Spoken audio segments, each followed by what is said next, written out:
Jeremy Fowler of ESPN has compiled a list of the top 10 players at every position in the NFL, but it's not his list. See, the twist here and why I like this so much is because it is a list made from what he hears around the NFL. So it's from the executives, the scouts, and the coaches in the NFL.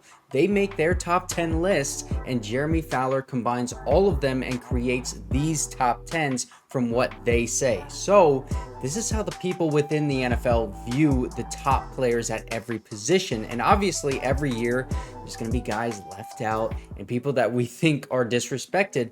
But I want to see how many Chargers are on these lists. And by the way, rookies are reporting to training camp today. So tomorrow I'm going to get all of that information and all the clips from that because, you know, so far today we have no information on anything that's going on. Oh, and also I want to just say this, a tour guide, I saw this on Twitter, somebody overheard a tour guide say that Nick Hardwick was talking about the offense, and he said that there were about 900 plays that they used to run during his time playing, and now they have about 2,600 plays. So there's going to be a lot of different looks on this Greg Roman offense and different things that they're going to be running from those looks. But now let's get to these lists. And I want to start off with the safety list because Derwin James used to be thought of as like the consensus best safety in the NFL for a while. And now he's all the way down there at 7, as you can see, with guys like Javon Holland, Budda Baker are above him.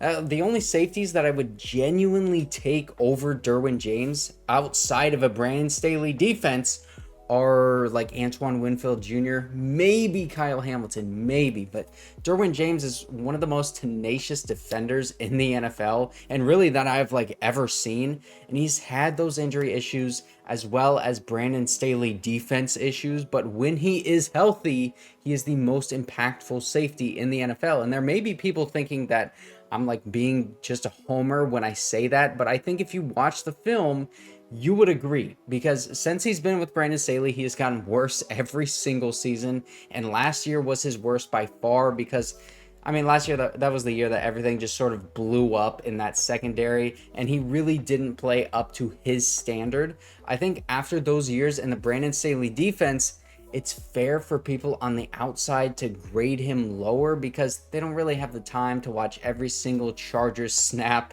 of this defense, but it was clear that this defense was a mess from the coaching, and Derwin James with that Jesse Minter defense now, I think he's going to be set to get back to form, and hopefully he'll get back into at least like top 3 safety conversation. But like I said, I can't view this as too much disrespect just because of how much worse Brandon Staley made Derwin James over these past like 3 years. Now next is the offensive tackles, and the Chargers, they have Rashawn Slater at number 9, and everyone above him I can understand except Andrew Thomas and Christian Darrisaw. I think he should be above those guys, but I don't think this is a terrible ranking, honestly, for Rashawn Slater, and let me tell you why.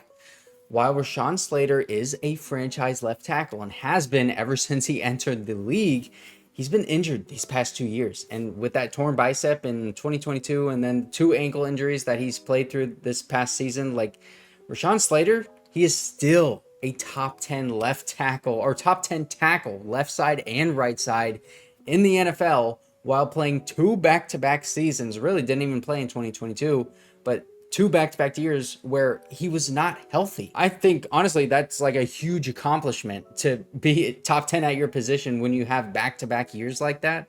I think if he stays healthy, he's going to easily get back into a top 5 spot. And then, honestly, Joe Alt, bro, he could come in and get into that top 10 conversation right away because I look at some of these honorable mentions and some of these guys down there, like, I don't know. I think Joe Alt could legitimately be better than some of these guys right away. And also in a Jim Harbaugh offense where they want to run the ball and that everything is going to be going through this offensive line, I think he's going to have a ton of opportunity to shine. And he's probably going to get some buzz as a top offensive tackle early on because I also think he's just a really good freaking player. And now we have the edge rushers. And this is where I start to see a little disrespect. Probably the most disrespect in this video, but I can understand the fact that Khalil Mack is older. And it's very unlikely that he is going to be as good as he was last year. And he's almost certainly going to decline at least a little bit because he just came off his best season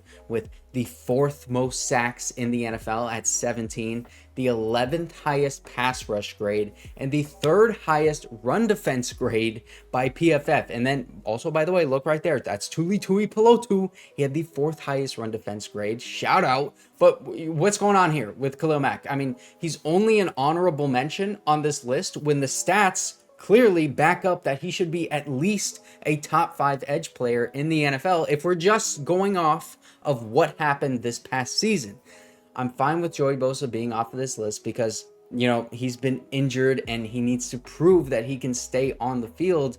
He is really good when he is on the field, but Khalil Mack, he proved how dominant he can be last year, and to leave him off the top 10 list, that is crazy to me. I think he's bound to regress just because I don't think anyone can sustain that level of play at that age. I think he's going to be 34 this season. But again, last year, he was easily top 5. So I don't agree with these rankings really at all. Although you can make an argument that if these are like for the upcoming season, it's more accurate. But still, man, dropping Khalil Mack a ton of spots just because of his age, I don't know. I'm not comfortable with that. And now for the juiciest list of this entire video, the quarterbacks list. How does the NFL view Justin Herbert in this top 10 list?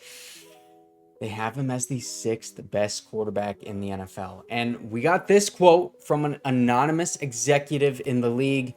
Jim Harbaugh might finally unlock him with more emphasis on the run to support him. Sure, he's got to play bigger in some big games, but he's going on what? His 4th different coordinator? It's not always his fault. Okay.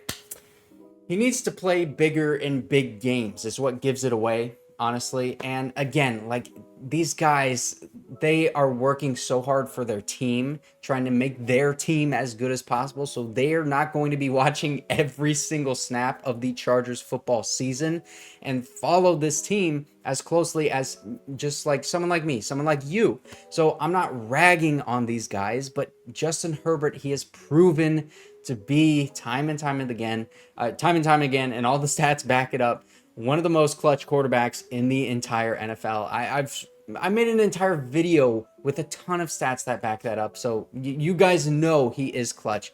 But the guys above Justin Herbert in this list, I think they're all really good quarterbacks. You know, I'm not going to hate on any of these guys, so I'm not really that upset at this ranking. I guess maybe it's because I'm pretty happy just having Justin Herbert as an elite quarterback, so I don't care what the other teams think of him.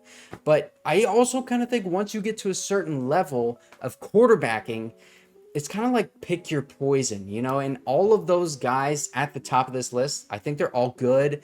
I personally would place Justin Herbert above everybody not named Patrick Mahomes. Maybe I'm a homer, I don't know, but I'm done honestly with these arguments of like, oh, which quarterback is better, because I think to a certain extent, once the quarterback is so freaking good, like all of these guys are, it just is going to come down to coaching and the personnel around the quarterback. And Patrick Mahomes, like, he is the best quarterback that I have ever seen in my life, so that's just a different tier.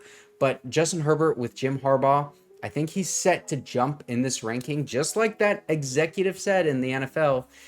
Probably he'll go into like the top 3 if everything goes well, ahead of guys like Lamar Jackson, Matthew Stafford, and Josh Allen. And then it'll be the talk of like Joe Burrow or Justin Herbert, who is better, and then we'll have to deal with that for the next few years. And also, if you didn't see, Brandon Aiyuk just officially requested a trade from the 49ers. So if you want to hear everything that I have to say about a possible Brandon Aiyuk trade, everything I say here still holds up.